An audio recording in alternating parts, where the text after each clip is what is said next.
Yes, yes, and welcome to the compound of the Bi-Conics Wrestling Podcast. I don't know why I went Jamaican there for a second, but anyway, look, this is going to be a wild episode because I'm going to talk all my mess, and it's going to be such a great show because I'm gushing over TNA of how absurd it is. It's the one thing that brings me joy every single week sometimes. But hi, all you BC WrestlePod nerds out there, and welcome to another rendition of the Takedown Troop, your weekly TNA wrestling review team. And once again, everybody is kind of jumped ship a little bit. Just kidding, nobody jumped ship. Everybody's busy. So I had to call in a favor and offer a temporary contract for the week.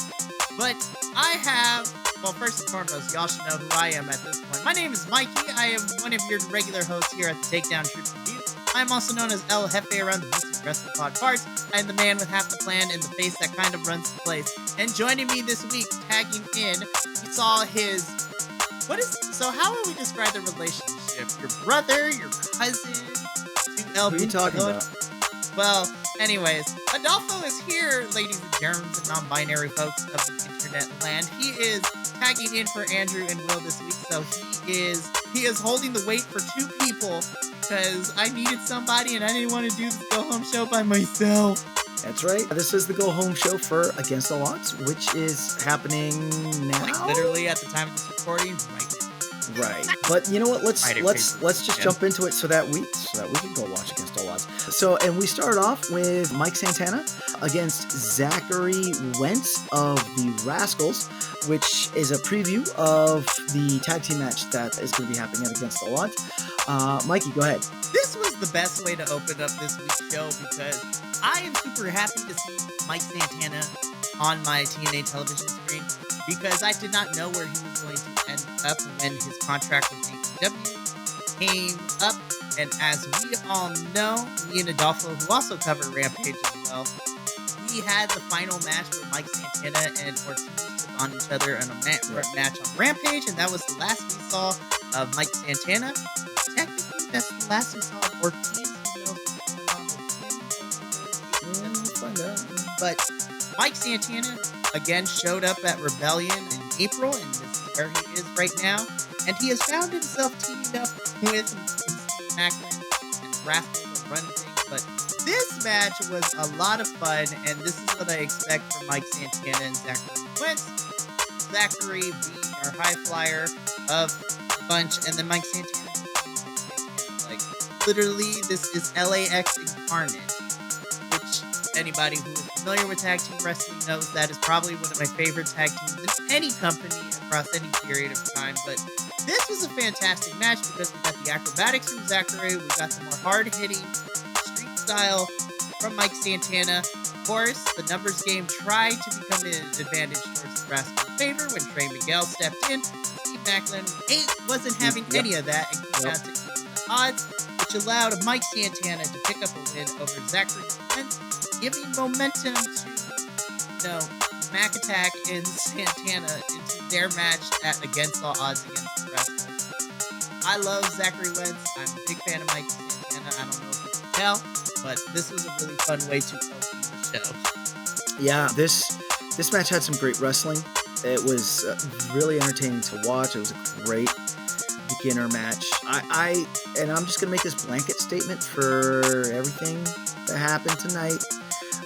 This was my first official TNA show that I watched, so I was kind of lost in the sauce when it came to all the Against All Odds build-up, but the wrestling was good. One of the announcers had made a statement about Mike Santana and how good he's looking right now, and yeah, he seems like he has cut up from his release from AEW. He's looking a bit ripped, and he not looking like he's missed a step. He was in there, man. He was delivering those shots. And Zachary Wentz working really well with him. It's that classic pairing of the power and the agility, the high flyer. But yeah, it was a good first match, and I did it. It definitely was. And to speak on what you said, because I also thought about it too. Mike Santana physically looks a lot better, but internally, emotionally, and whatever spirituality levels too, he is feeling a lot better because prior to this, also, we had a 2-part interview with Mike Santana, and anybody who watched this, Chris Van Fleet already had this knowledge, but it was nice that TNA was able to get this too, because prior to leaving AEW, between leaving AEW and popping in TNA, Mike Santana went to rehab to get clean, and so now he is clean, sober, and he looks great, but I can tell that his aura is completely different too. So it's really nice to see that Mike Santana is enjoying himself and doesn't have that anchor and that chain of addiction kind of weighing him down anymore. He looks sweet. Chacho sabe. Very good. Very good. We support you, Mike Santana. We support you. I support our presidential candidate, Mustafa Ali. Right. That's right. Which this is our next spot of the night, or our first spot on the night, I should say, where we had a sit down with Mustafa Ali, who is gunning to make the X Division great again. I want to say that this spot I thought was brilliant. The way that it was parodying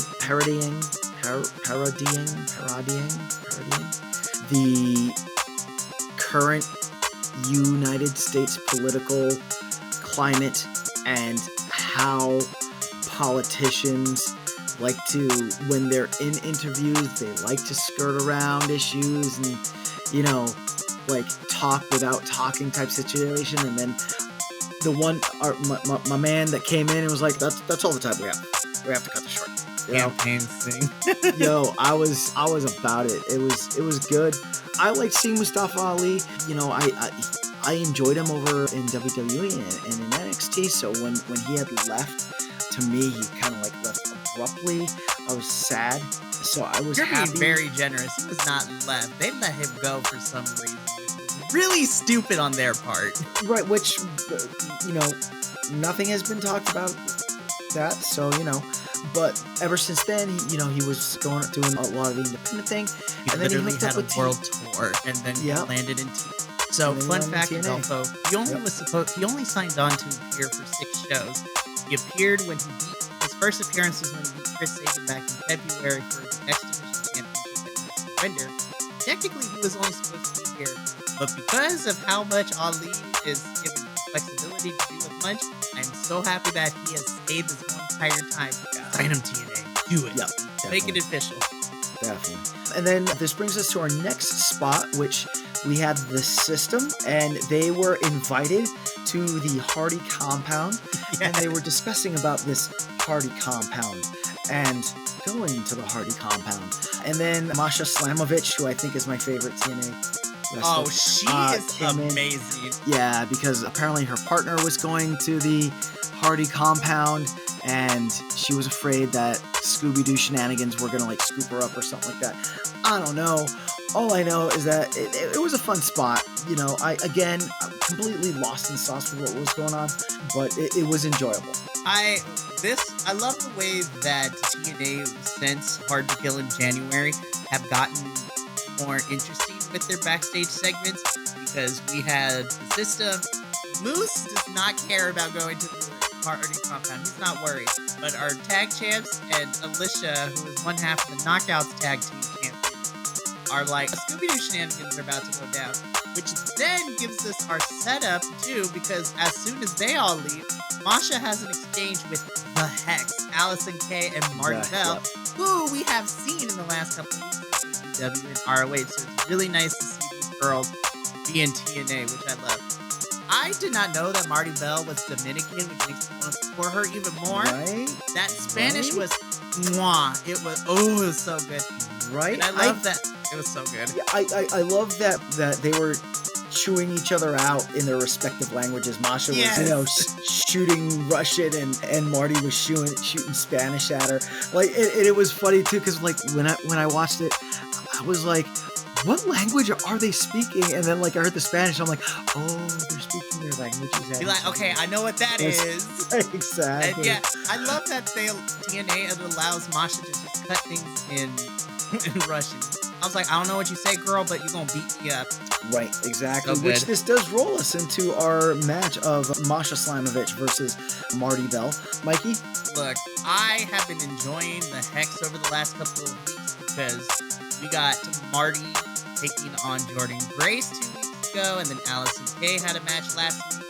And we have I hope the Hex stay around. I want them to stay around because we need more knockouts in the knockouts division for both and the tag division for the knockouts. We don't have too many teams left, of course. But I thought this was an okay match. I don't think it was bad. I will say that the ending was kind of, I don't know if they messed up the ending the first time because Marty went for the same finisher twice. The first time it looks like they didn't connect with it all the way. And Marty tried again, and that's when she got the pin.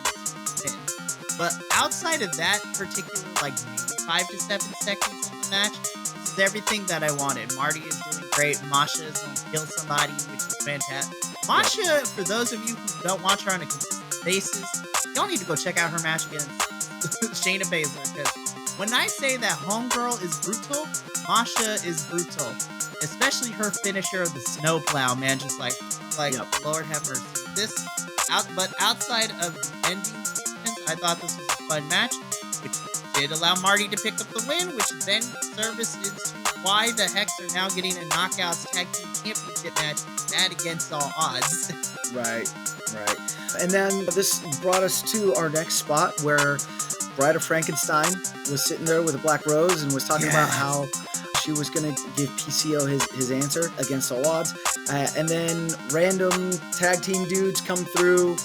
Nope, I got it. It's First Class, Rich Swann and AJ Francis come rolling through, and they take the rose away from Bride of Frankenstein, or Lily Munster, I should say, because she's got the Lily Munster hair. And then they went off with the rose, and that ended that spot. And then this brought this. Yeah, this entire campy storyline that we are getting with PCO and Steph DeLander, who is our Lily Munster. For those of you that don't know, because I feel bad that I'm doing a lot of explaining, but I want to give context here. Because Steph on the Independents is tied to Matthew Cardona, the Death King, the Deathmatch King, who in real life is married to Chelsea Green.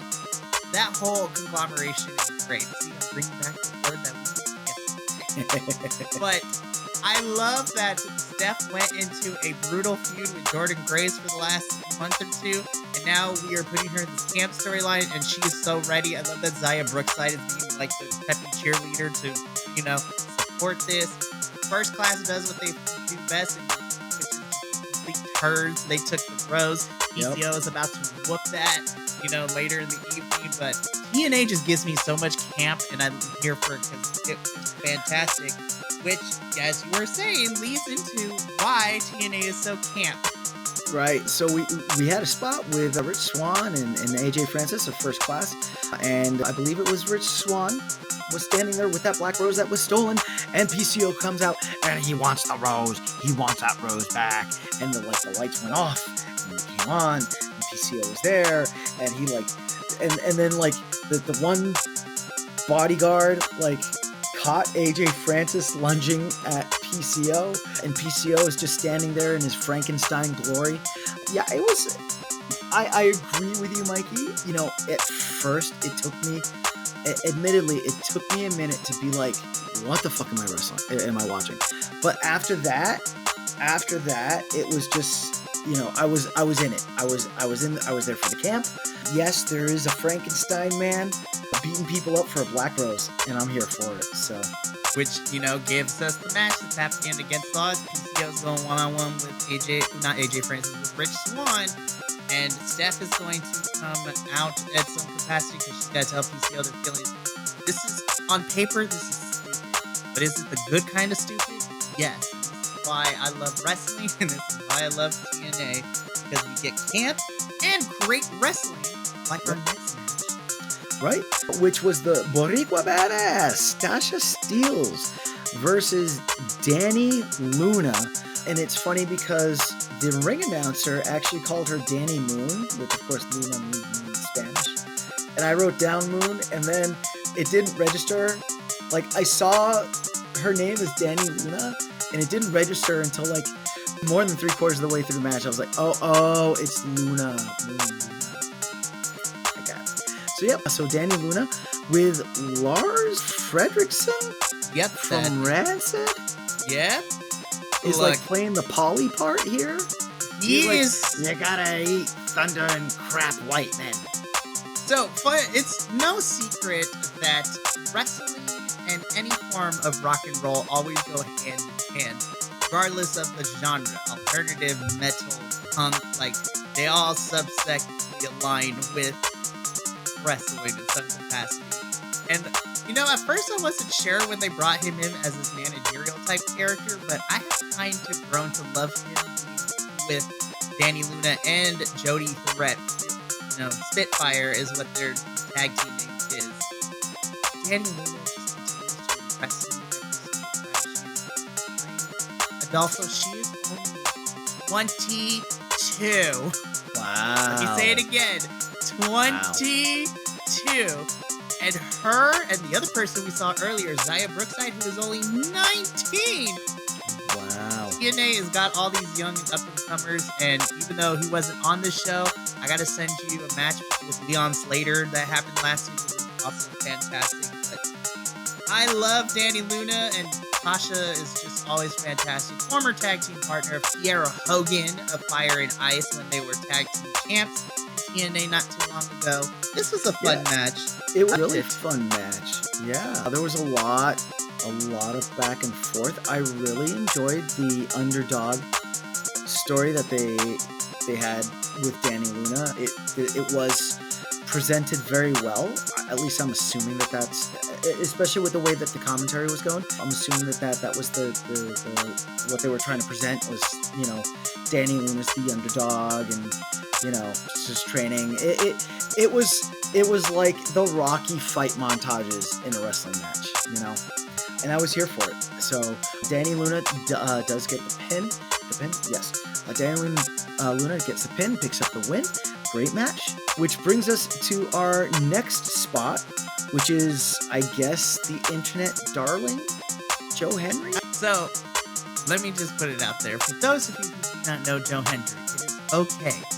But me, Will, and Andrew, three of us love just how dumb Joe Henry's gimmick is. But don't let the comedy fool you, because Homeboy is very good in the ring too. But here's what surprised me about this whole thing, because, you know, our backstage correspondent, Gia, but all the female backstage correspondents in all the companies are the best things that happen every week. Like, all the companies, they got some good ones. Lexi, Renee over in WWE, have Kathy, Kenzie, and then Gia is for TNA. Gia asked Joe Henry, she's like, so you got laid out by the system last week, trying to come to the aid of, you know, everything that went down. How are you feeling about this whole thing, which allows Joe Henry, our Scott, to tell us that, you know, he needs somebody who is going to push him to his limits, to take it to the next level. And somebody I didn't think we were going to see anytime soon, especially after Brawl Out. But we have a on-camera premiere of Ace Steel, who is going to be Joe Henry's manager. So yep. I am not familiar with Ace Steel's work prior in the past of professional wrestling. I know that he has ties to some of the older federations. So I am not privy to on those because I was not even at that time. But I like that Joe is pairing up with Ace. I think this should be a fun run. And then, of course, the king of TNA, Frank Karan, comes in and interrupts. And this sets up a match at Against All Odds against. Yep. I am actually looking forward to this. I hate Frank Kazarian's gimmick. I don't like the king of TNA bit because he's just like generic douchebag number 5. But I will never question Kazarian's in-ring talent and his ability because this man has been plus years and can still go. And Joe Henry and him going in a match is going to be fantastic. As long as Ace Steel doesn't bite anyone. Yep. So this brings us to gird the loins, Adolfo, because this shit was wild. This brings us to the system going the back way. into the Hardy compound. They walk into the trap of Why Boom did you go the front gates? Where now? do you even Listen. begin? Listen, I'm going to be upfront and call this what it was. It was an extended promo for their match against All Odds, but God damn it, this is the way that promos need to be done. Holy crap! I am Enough of so this. sorry. Oh my god, this was brilliant. We had werewolves, we had force powers, we had necromancy. I mean, what? You know, I want to walk through this from beginning to end because it deserves the time. Go ahead. So, first and foremost, the system comes the back way as we find out from Broken Matt Hardy. And before everything pops off, Moose is like, I don't care, we're going to walk through this door. And Broken Matt Hardy tries to stop them, and Moose is like, why? Because we're going to beat you up? No, because you're about to step in the trap of the Boobay! And then we just get like white noise and fireworks going off. And system like candles. is like doing and everything. Smoke. And within this. But before that, Matt Hardy was all like, you have to meet my family. Yes. You know? It's just like, what? Senior Benjamin. This was stupid, but in the best way possible. But as soon as the trap debut hits everybody gets separated, and this is where we go one-on-one. So we're going to start with Brian Myers, because he gets stuck in the arcade in the house. And he's literally a piece of candy with all these figurines. So if anyone who doesn't know, Brian Myers and Matt Cardona have a YouTube channel and a podcast where they do wrestling figurines and shopping and all that. It's fantastic. So he's literally being a piece of candy all the way until we get a cutaway to Brian Myers in the ring. He's visited by his past as Kurt Hawkins in WWE and having that constant losing streak of like 276 matches.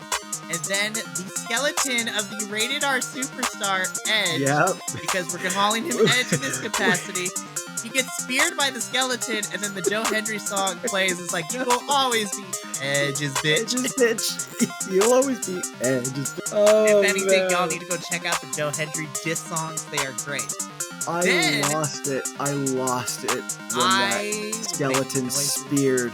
I lost it. I was like, and then we had Matt Hardy's child doing the Jeff Hardy thing. Yes. Jumping ladder, teasing. I was like, yo, Jeff Hardy's a free agent now. I would not be surprised if he popped back into the name with Matt, but that was weird. And then we get into the horror, because what happens next? We have Eddie Edwards just looking for Matt Hardy and the rest of the system. And who should appear but Matt's other child, Sir Wolfgang. Yup. And if anyone who hasn't followed Eddie Edwards forever, so he was part of a tag team, the Wolves, which was him, another person, and they ran the tag team division both on the Independence and TNA. But Wolfgang points out there's a full moon, and we got a whole entire American Werewolf and London scene. I was happy that they did not cheap out on the prosthetic for that face and the nails and the fur. I was thoroughly impressed at the makeup job that they did for the transformation, and so good. It was just like I lost it. It was good. It was so good. And then it gets crazier, because then we move to Alicia Edwards, who's inside the house looking for an exit. She runs into probably the best actor on this whole entire thing outside of Broken Matt Hardy was Rebel. No. And basically Alicia's like, your family's weird. I'm trying to find the exit. And, the baby is in the way. And Rebel's like, I wouldn't do that if I were you. And she tells the child to move, and Alicia gets carried with black confetti because the child had force powers. And then, fast forward later, we witness Alicia caught in a guillotine, and off with her head happens. And I'm just like, this is a moment that happens. Yup. And then this brings us to Moose. Oh my gosh. This was made some Moose. And so we get cutaway of Senior Benjamin watching this whole thing happen.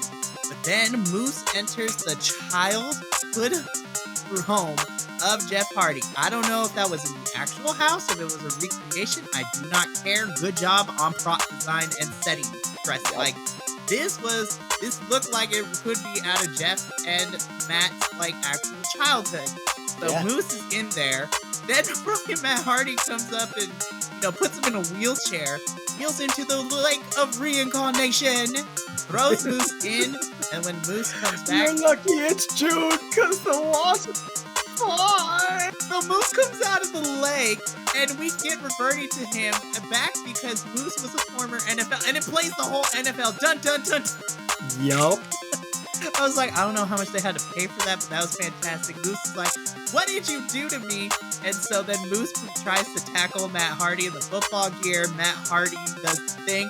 And the whole system is back outside the back gate where we see Moose yelling into the ether. This is the End scene. End scene. Jesus Christmas, sweet dragoon on a cracker, Adolfo. This made me scream, giggle. Like, this is the best promo of 2024, and I will fight Professor on that. This is better than anything else that any of the other wrestling companies had, and I need cinematic promos to be this ridiculous. Yeah. Again, not to dwell too long on it, but again, this was a situation where it took me a few minutes to figure out what the actual F I was watching. And then when, once I made that turn, I was just like, yes, necromancy, yes, werewolf, yes, reincarnation, yes, the lake is wonderful, yes. So, yep, we can move on now. This will be my favorite promo of 2024. Nothing is ever coming. But now we get back to our regular scheduled program because we have Miss Jada Stone in the ring. She gets interviewed and interrupted by Chevalier, the Enchanteur, the, managerial person. And look, I can't root against the next person we're talking about. She was so nice to give us an interview, and I love her to death. But we had a very competitive squash match with Jada Stone versus Ash. Oh, unless we forget, Rosemary was leering. Yep, Rosemary was in the rafters while Sting and Raven watching. Straight up. So just good. Channeling emo power activate. It was so good. I love that we're continuing the Rosemary and Ash by Elegance feud because Ash by Elegance took out Havoc, Rosemary's tag team partner, a couple weeks ago. This was a squash match in itself, but it was very competitive. I'm just happy to see Ash be able to have such creative control over what her character wants to be, and her in-ring has always been fun to watch. Ultimately, she picks up the win, but Rosemary is just watching around the corner, and I cannot wait when that implodes. She is, staring into the ether, into Ash by Elegance. This was fun. I had fun with this match. It was a fun match. It was a squash match, as we like to call it around here. I feel that this squash match is the way that squash matches need to be done, where there is still some fun in it, and it does tell a story, especially with Rosemary leering and flashing knives in the rafters. It was good. Actually, off of this match and what I saw, I'm actually kind of hooked with this whole By Elegance Rosemary storyline. Like, what are we gonna do? I'm so excited. And as long as this continues to help build Ash up, because I'm still waiting to see when they're going to put her up against Jordan, because Ash is great, but she's got to work her way up to that. So this Rosemary. And that's the other thing I love about TNA is that there are multiple storyline outside of your main titles that are going on with all. It's really refreshing to see, and that's why I always say unapologetically that TNA utilizes their roster the best of any of the companies that we great.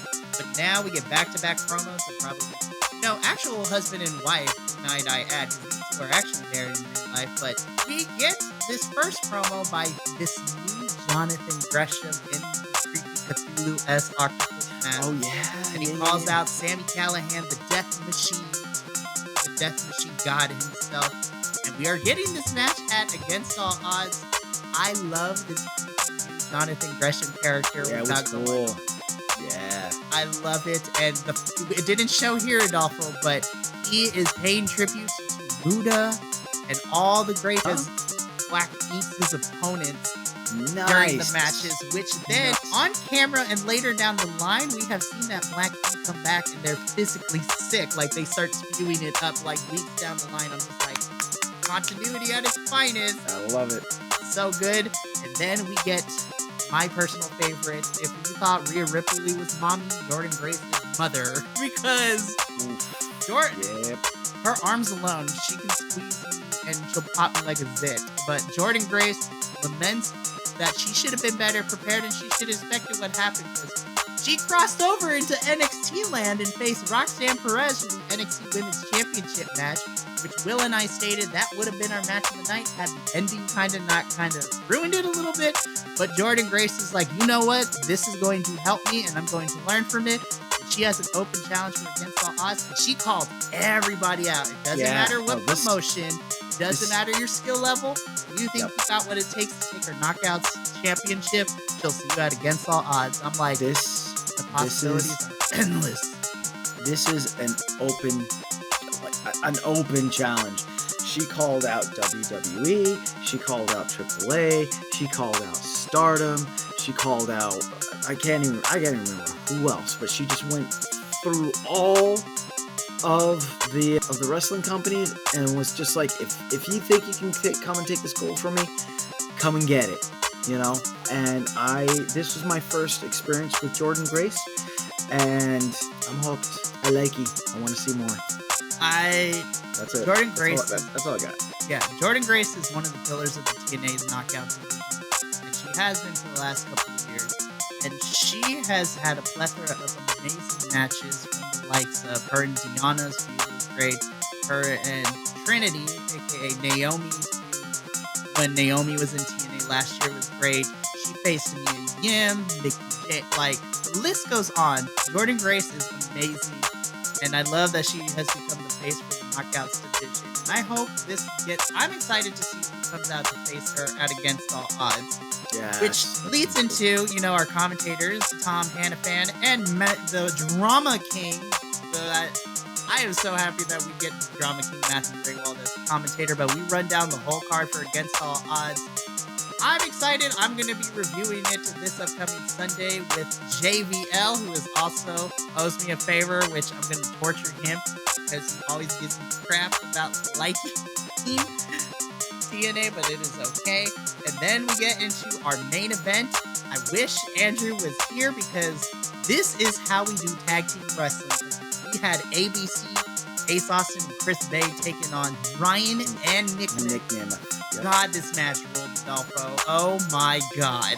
Yeah, admittedly, I was so spent from everything else that happened.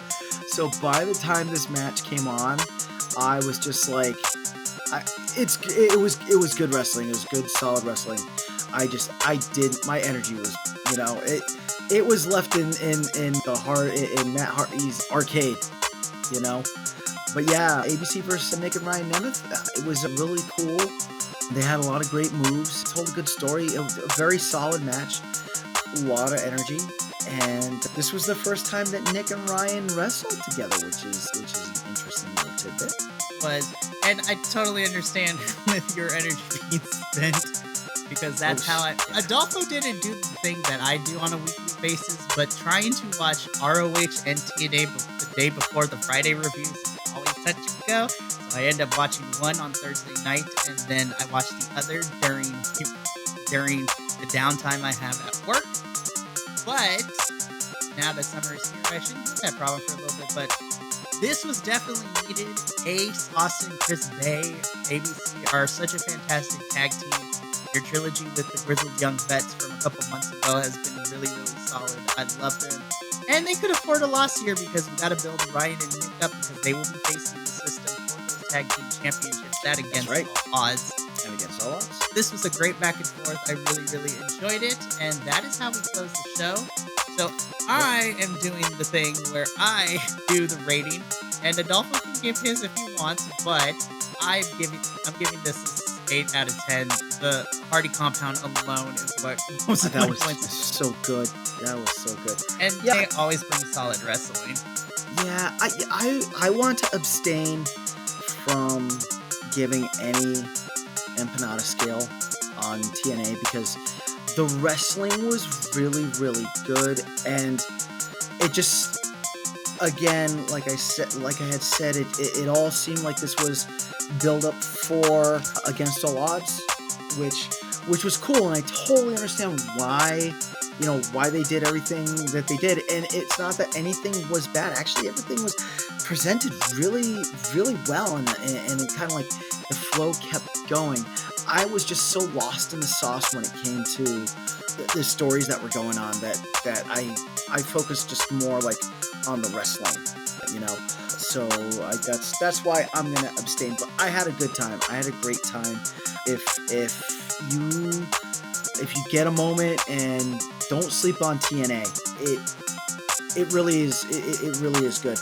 I'm really happy that I saw them actually try to do some different type of spots, to embrace that like spooky yuki, creepy B wrestling that I used to love as a kid, with Papa Shango and with Old School Undertaker and all that, and also just like some of the ridiculousness of the other stuff, and like Marty Bell and Masha Slamovich chewing each other out in different languages. It was entertaining. So, like I said, don't sleep on TNA. If you get a minute, check it out. It's definitely worth it. And the wrestling was good. I did not see one match where I was just kind of like, meh. You know what I mean? It's really nice to hear you say that, Adolfo. And, I throw JVL under the bus a lot, but behind the scenes, he chew me out for revealing this information. But he actually really does enjoy how much TNA brings myself, Will, and enjoy, because it's a fun show to talk about. It doesn't take itself too seriously. Right. And it's consistently, even when we have our faults with it, consistently gives us some good stuff, and it's just fun overall. But that is going to be it for this Takedown Troop review. Well, at least Andrew will be back next week. Will is almost done with his theater commitments, but he's back as well. And don't stray too long, because myself and JBL will be reviewing Against All Odds paper this Sunday, live on StreamYard, which is fantastic. I'm doing double duty, because I got Against All Odds, and then I also have Clash at the Castle WWE with the Professor and Minis. That's fantastic. But don't touch that channel, because Adolfo is not quite done yet, because you will see him sometime in the next couple weeks with Rampage. But then you will see us together once again, because we got Collision. It is the 1-year anniversary show, and there's a lot of good matches slated for that one. But that is going to be it this week for the Takedown Troop review. So from myself, Adolfo, Will, Andrew, and the rest of the Pod Boys, remember, take care of yourself, love one another, stay Bi-Conics. More importantly than anything, you always deserve to finish your story. I will see you for Against All Odds this Sunday with JBL. But until then, adios, sayonara, and we'll catch you next time. Billy starts outro. Thank you so much for tuning in to another Vibe Tribe production. What's gonna happen next time? Well, you're gonna have to tune in to find out. But until then, remember, take care of yourself, love one another, and as always, make sure that you keep the good times rolling. Thank you for being here, and we'll see you next time.